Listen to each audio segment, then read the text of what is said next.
Welcome to the Mentor Lab. I'm your host, Natalie Lawrence, and today with us, we have Mark Orphan.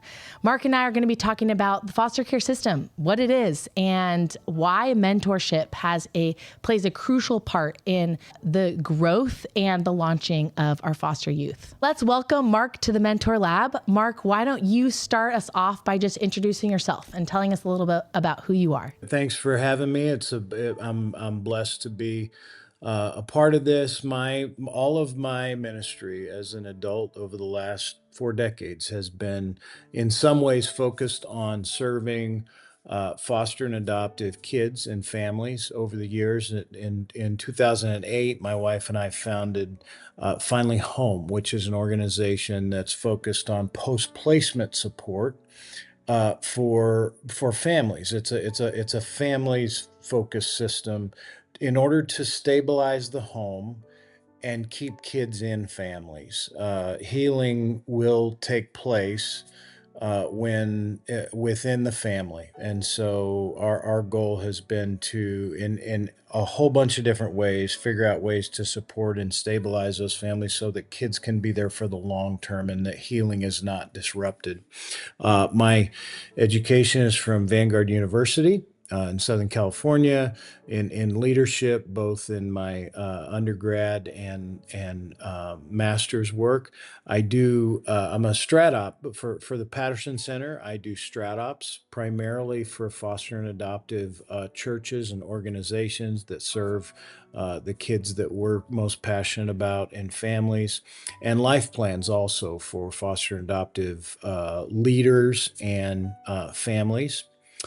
And in the last few years at Vanguard University, we launched the Headwind Scholars Program, which provides higher education and wraparound support for kids that have previously been in foster care. And so I direct that as well. And so all of this kind of makes up my passion for kids and families that have been impacted by foster care, and for organizations like Teen Leadership that we partner with and really appreciate and care a lot about.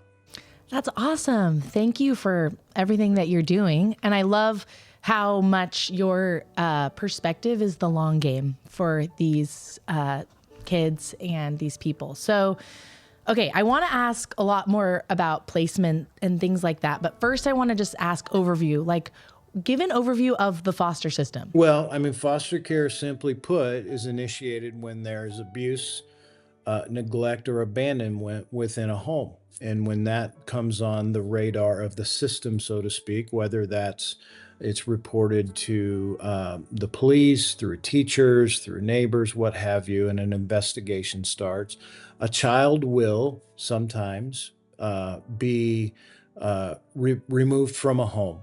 And when that happens, the initial goal is to restabilize the home so that it's safe for that child or kids, if the siblings are involved, to come back into that home. And so reunification is ultimately the goal. But in that in-between time, and sometimes for the long term, families step up and say yes. A couple or a family steps up and says, we will be. Now, a foster family has to go through a training and a vetting process, of course, but they come into this home as foster kids to provide just stability and safety for them in this in-between time. Sometimes, many times, the original home does not stabilize. Things don't get better, and it's not safe for that child to return. And then in those cases, parental rights are removed, and a child or children, if there are siblings, will then move into the space where they can be adopted. And sometimes that happens by a foster family that they're already with, or with another family, and then it becomes a long-term placement where they have a new home and a new family. So simply put, that kind of defines the bigger pieces of foster care. Okay, that's helpful. And ages, this is just baby through 18? Any age up to 18, I would say probably more often kids are removed earlier in life, because if those issues are going to exist within a family, typically they don't just emerge later. They're present early on. And so kids previous to age 12, and this isn't an exact statistic, but previous to age 12, when kids are removed, um, they're more likely, if they're removed permanently, to be adopted.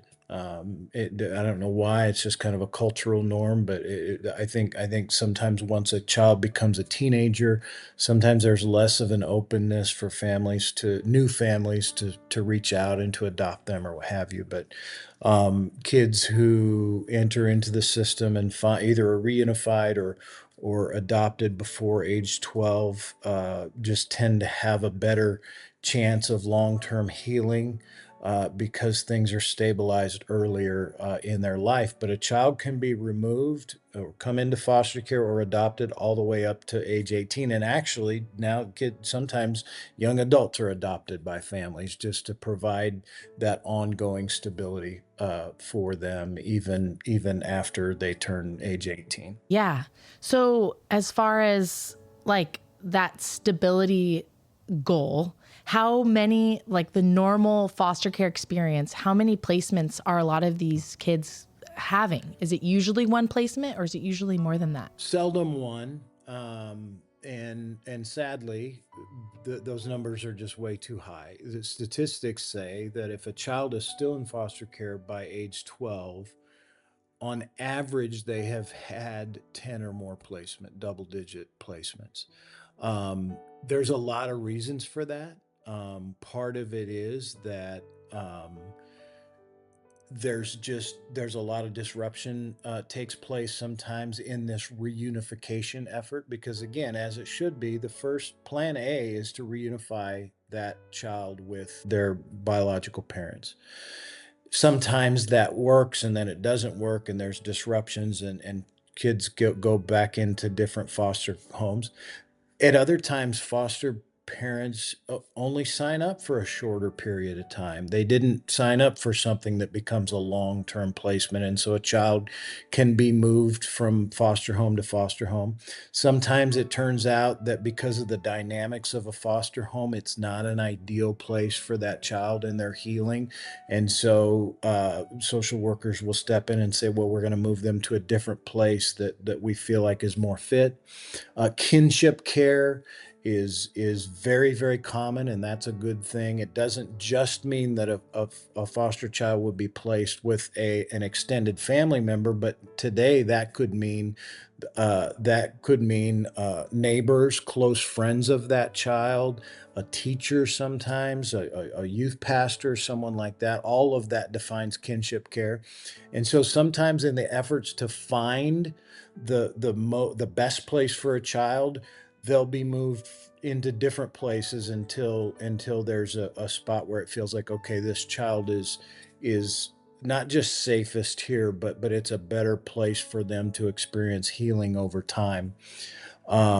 Sometimes because the right kinds of support just don't exist for a foster family, they will break a placement and say this just isn't working, and we need to just kind of let them be placed somewhere else. For all of those different reasons, kids get moved from home to home at different times, and as you can imagine, that's disruptive. It's disruptive, and even if it's for the right reasons. These are kids who typically are pretty desperate to have security and to call someone mom and dad, and to kind of normalize their lives and have a family. And so every time that happens, and then they move to another place, there's some level of a layer of trauma that is added for this child, because their healing is disrupted as they're moved to another place. Wow, 10 plus is really shocking to hear. I mean, I guess when I think of experiences that I've seen, it is multiple, but 10 plus, wow. Okay, so you've kind of spoke to some of what that can do to a youth, but what about education and mental health and attachment? Like, how would that affect a child's, education if they're going through all of that instability, different placements, trying to, you know, get it right? Lots of different impacts, as you can imagine, if you just kind of let those scenarios play out. Education, typically, if a child is moved, they're not moved in within the same school district or the same school or what have you. And so every time a child, even if they're not in the foster care system, moves schools, it's disruptive. It's a different it's all new relationships again, and it's all new routines and having to navigate something new again. And so that has definitely has an impact on their educational pursuits because it's disruptive. You mentioned attachment, and attachment is a pretty broad term. We could talk a lot about that, but attachment, the biggest attachment issues have to do with family members and caregivers and parents, and so every time that's disruptive, there's attachment issues that emerge. But it goes beyond just family relationships and caregiver relationships to friendships and social circles and mentors and people that are important in their life. And what happens over time is that it just begins to chip away with a child where they in many cases lose the ability to attach in the same way because subconsciously we have defense mechanisms that kick in that begin to kind of push people away and hold people at a distance in order to be self-protective emotionally and mentally. Okay, that's really helpful. Just, in the context of a mentor having a foster youth to kind of understand more of what kind of person this foster youth might be. When you said disruptive, like how much they've had disrupted, that is insightful. Even thinking about over time, things kind of chipping away at their trust or their attachment. That's another term that really stuck out to me. Just before we move into mentorship, is there any other misconceptions or even just things about a foster youth that you would want someone to know about them before, entering into a relationship with a foster youth? Yeah, I mean there are so many misconceptions, but the ones that I think that are key, especially from the perspective of a mentor, somebody who's considering this, is, I mean, first of all, just simply put, but they're just in our culture. There's this feeling that foster kids that have been they're poorly behaved and they're difficult kids or they're difficult teenagers. Their behaviors can be difficult, and often they are. But these are kids who, by no fault of their own, have experienced things in life that kids shouldn't have to experience. What has not departed from them is the just the purity of a child and the beauty of a child and the ability to heal and to be resilient and to be reshaped and to experience attachment again in a healthy way, and the behaviors follow. So a lot of times, these mis- misconceptions are created by the behaviors that kids will begin to lead with who have been hurt, been traumatized. But when we as mentors or people who are support become a support system for these kids, can see beyond those behaviors and understand that this is a child like any other child who needs someone to be willing to be tenacious enough to push past that and to break through those things and to be consistent in their lives. Um, Resilience is another thing. I think that sometimes we just, we see a child's behavior, a teenager's behavior, and we just begin to think, well, okay, well, we know where this is headed. As a young adult or as an adult, this isn't going to be good.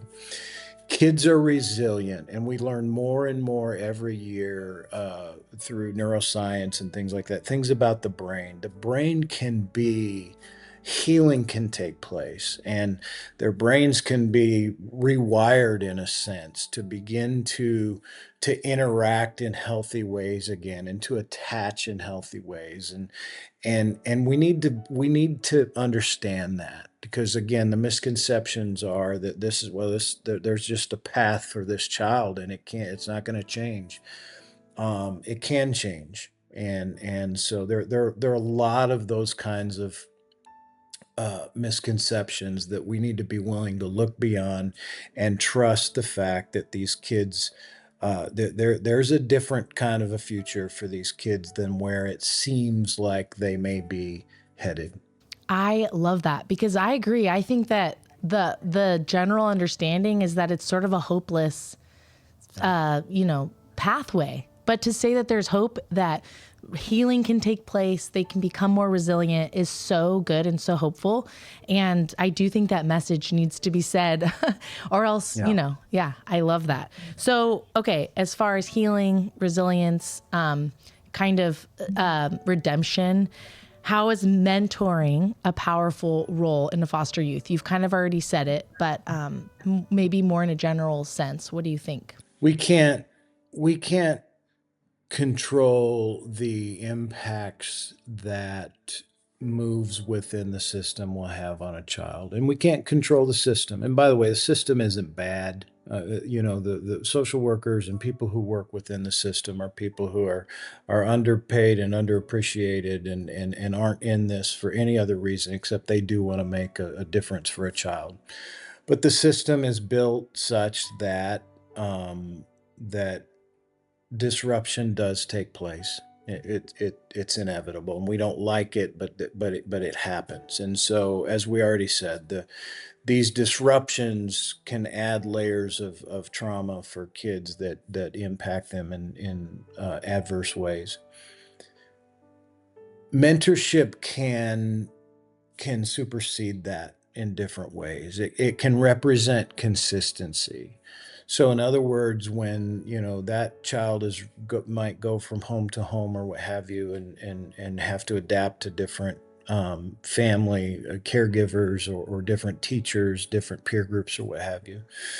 As mentors, we can represent consistency for that child and just be that kind of baseline, a person who's going to be there for them, because we don't have to be the authority figures in the home for that child, which is problematic for a child that's experienced abuse. They come into a home, and whatever discipline looks like, whatever authority looks like, can be really problematic for a child because of inappropriate expressions of discipline and authority that they may have experienced in the past. But a mentor can come alongside that child, not have to be the authority and the discipline figure, but to be that consistent support, encouragement, yes, accountability, not just blind encouragement. Oh, good, bad things are happening. That's okay. Just keep going. No, no, we want to raise the bar for this child or for this teenager and help them and help them to move forward and to experience healing and to change behavioral patterns. But we can do that from the posture of a mentor who isn't handicapped by this notion of this person represents discipline and authority in my life. So that there's a lot of power in that if we really understand that as mentors. The key is consistency. It's that person who keeps coming back, who is available, who's going to pursue me. Because here's the thing, kids and teenagers who have experienced this and are in the system will get to a point at different points where they're not pursuing anyone or anything, because it's much safer just to keep distance and to push people away. But a mentor who can be consistent and to be sometimes tenacious, to pursue and to keep letting that child or that teenager know this door is open, this relational door is open. You may not be reaching out to me or pursuing me, but I'm here, and I'm gonna. There's so much power in that. And like I said, healing, we know, takes place with stability. Healing cannot take place when things aren't stable, and a child or a teenager doesn't reach a place where things feel safe and stable, um, the consistency of a mentor can help them just to feel that baseline and that consistency. And so we're positioned as mentors, even in ways that caregivers, foster parents, adoptive parents, they have some handicaps that we don't have as mentors. We can come in with a different posturing and to come alongside that child or that teenager in a different way if we're willing to do it consistently. Obviously, a key to mentorship is role modeling. I mean, we have the opportunity not just to impact this child and their behavior and their goals and their dreams by telling them what to do, which sometimes caregivers, that's the role they find themselves in. Well, we need you to do this, we need you to do that, and if you're going to be successful, but as a mentor, we can just live it. I mean, we can live a life that is God honoring, live a life that treats others with respect and that's healthy in different ways, physically, emotionally, spiritually, and mentally. And we can just put that on display for kids and teenagers. And so we can impact kids with what we show them even more than what we say to them as mentors. Yeah, they say that with just youth in general too, how important it is to have older, wiser people that they can envision becoming like one day. Like that's one of the keys to youths keeping their faith into adulthood is whether they had adult people in their life. So this is, true all the across the board, but I do love the idea of safe and consistent. So how often are mentors outlasting placements? So like you'll have the same mentor through multiple placements. Yeah, and again, and there again, there's things that we can't control. Sometimes placements will take kids to a different county or a different state, and obviously that's now we're talking another level of disruption. We can't control that. But many times, I mean, we've got a young lady that we've journeyed with for many years, who comes to mind, who's about to graduate high school and go to college, who has had not 20 placements yet, but has experienced double-digit placements within a but all within the same community, and one mentor. And I won't tell you her name, but this mentor who is just an amazing person who has represented consistency for her in all of those placements. And this is a mentor who got to know all of those different foster families and got to know different teachers and different other people in their lives. But her name is Ashley. She was the consistency. She stayed in it all of this time. So when we can do that, it again, it's really powerful. And Ashley understood early on at some point, like, yeah, I'm kind of the constant here. I'm about the only constant that she has. And so if I can stay in this, now sometimes we can't control that. And sometimes a different mentor in a different state or whatever needs to roll in and to support a child. And as you said, that it might take some tenacity to stay in That's there. right. I That's love right. that. That's so encouraging. So can you share a real life example? You just did, but maybe a little bit more practically, where a committed mentor made a lasting difference in a young person's life, like, that you've seen kind of age out and how that's looked in adulthood? Yeah. Well, I mean, I would start in my own home, and we obviously this has been our ministry in different contexts and such, but foster care and adoption started in our own home with kids that have come into our home through all of those means: kinship, foster care, and adoption. And I can say my kids, the kids that God has given us an opportunity to bring into our home, have all become adults and young adults now. And I can say without exception that it's the people from outside of our home mature adults who are tenacious. And I really do stress that tenacity piece because this will test your tenacity. Our foster as teenagers typically there are some exceptions, but they become a little less warm and fuzzy as teenagers, even if they were so as kids. But teenagers who have experienced things that our kids have experienced can become really difficult, and really the people even that are pursuing them the most can experience the most negative behavior back from them because there's something in the that's happening with the teenager that will self-sabotage in that way. It's safer subconsciously to push this person away with negative behavior than to let them in at a deeper level of my soul, because that there's risk of pain there that I just am not willing to let myself experience. And so um so but going back to the kids that have been in my home would tell you, and I'm grateful for it, that it's people outside of our home that have had the greatest impact on them in terms of just looking up to mature adults that they want to be like. And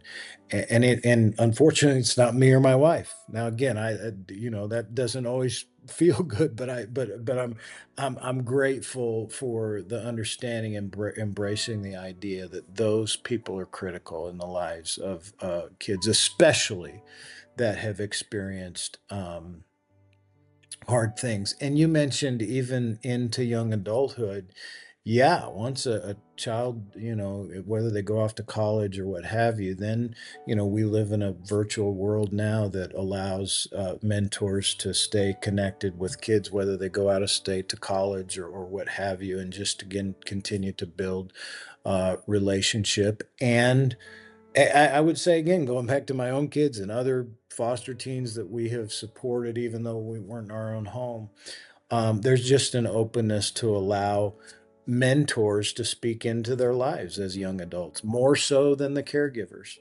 And that's a good thing. And it kind of raises the bar for us as mentors in terms of the impact and the influence that we can have. So I'm hearing sort of that there's a team of people that are loving and caring for each of these youths. And as a mentor, you get to be part of that.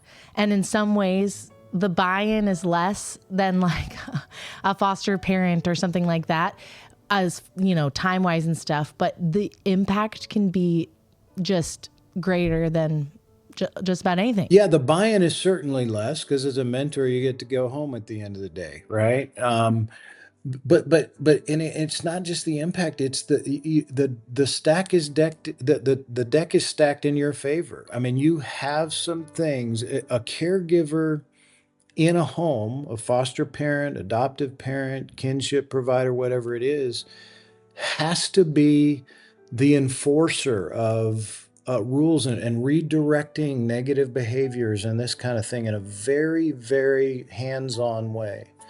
As a mentor, we get to come in and be a support to those caregivers, of course, because those caregivers they're doing the hard work and they're doing the right things. But we get to come in from a different posture, and it gives us another level of influence and a different kind of authority in the life of that teenager. And there's just more of an openness to hear them. So yes, across the board, the mentorship piece is so key. You mentioned the idea of having, a team of people that are supporting kids or teens that have been in the foster care system, and we've heard that term. It takes a village, and that's true. It's a simple term, but it really is true of all kids, not just kids that have been in the foster care system. But it is so true for the kids that we serve because of the barriers that exist, and trust that has been broken, and trust is it's hard for trust to be rebuilt just through relationships from caregivers or foster parents and that kind of thing. It has to happen from different perspectives and different people. And so the more people that are a part of that, the better the chances are for this child to rebuild that trust and to begin to open themselves up again to healing and to relationship and attachment in ways that they're going to have to experience that in order to be successful as adults. Because if they can't, and mentors are so much a part of this, if they can't experience that breakthrough while they're in the home and before they're kind of released to be adults, then the those barriers are going to show up in adult relationships, whether it's employers or future family members, spouses, friends, neighbors, what have you. And so we have an opportunity together with a mentor being a big part of it to help them to rebuild trust and to approach relationships again in a healthy way. Amazing. Mark, thanks so much for sharing your wisdom and your insight and your experience in this. Is there any last encouragements or, something that we didn't say that you think would encourage a mentor or a future mentor? Yeah, I think that, we're always tempted to say, hey, sign up and do this and be a mentor. And it's going to be the greatest thing. It's going to be life transforming. That is true. That is true. But again, I'm coming back to this tenacity piece. It's not true if we approach mentorship with this, hey, this is going to be cool and everything's going to be great. And all this child needs is somebody to show up and want to be their buddy. And no, all of that is true. But we've got to be willing to anticipate and not be derailed by the pushback that we will experience in different ways. Sometimes it's as simple as, gosh, it just seems like this teen doesn't want to spend time with me, or they don't want to. So that it's anything between that and really negative behavior because we things we can't understand about the brain and the behaviors of a child that's experienced extreme trauma, but this pushing away and sabotaging that relationship, even with a mentor who, I mean, the reality is, as mentors, there's nothing in it for us. This is all about this child, and investing in them. But the rewards are incredible, but the rewards and the fulfillment are long term. It's a long play. It's where God is taking us and where God is taking this child and this teen in their healing. In the trenches, sometimes day after day, week after week, we will experience, not in all cases, but in many cases, we'll experience pushback that really doesn't feel good.